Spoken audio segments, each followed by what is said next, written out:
I'm at the Bunker Hill mine in Idaho, which is no longer an operating mine. In fact, it shut its doors in 1981, having extracted at least 43 million tonnes of rock containing silver, zinc and lead. The extraction of that rock led to the opportunity for other industries to come to the region, including a zinc smelter, acid manufacturers and forestry. And that came here because, of course, the rock needed to be processed using acid, smelted in a smelter, and the mines themselves needed a significant amount of timber to be able to hold up the tunnels that stretched for miles deep under the surface of these hills behind me here. This brought significant wealth to the region, and in fact the valley itself became known as Silver Valley. And rumour has it that if you needed money for college or you wanted to build a stadium or a piece of infrastructure, you could knock on the door of Uncle Bunker and the funding would be yours. But if you're extracting the likes of lead and zinc, and you don't do it in a way that is environmentally sensitive, you can end up with significant problems. Until recently, the hills behind me here had no trees on them at all. And that's because all of the sulfur dioxide that was pumped out of the processing plants fell back down to earth in the form of acid rain and stripped all the vegetation off the hills. Back in the late 1970s, apparently the levels of lead within young children in the region was the highest that anybody had seen, and therefore led to significant health defects within those children.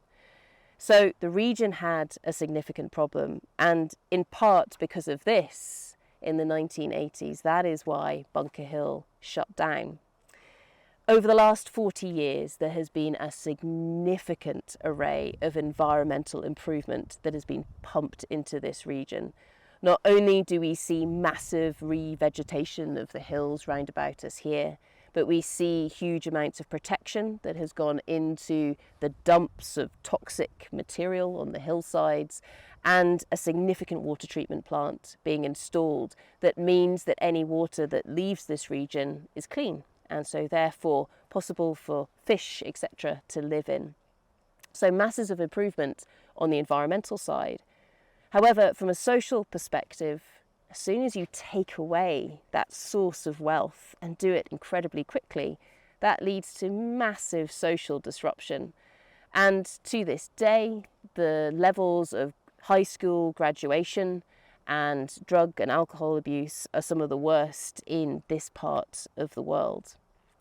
But there is an opportunity on the horizon, and that opportunity is the fact that towards the end of this year, 2024, hopefully Bunker Hill, the mine, will be reopening.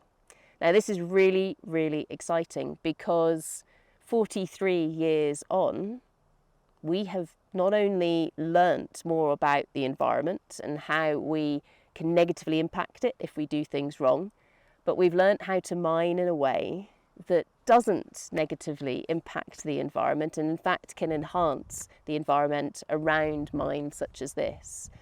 We've also improved our technologies that we use in order to mine, and what this means is that rather than thousands of people being required to be underground working in really very extreme conditions, the mine will only need a few hundred people to lead to the same levels of production that we saw in the 1970s.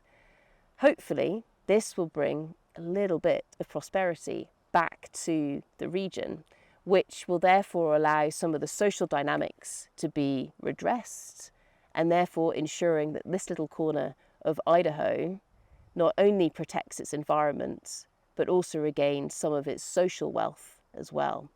So Bunker Hill, I look forward to watching you. I wish you all the goodwill in the world, and I look forward to coming back and seeing you soon. Thank you very much.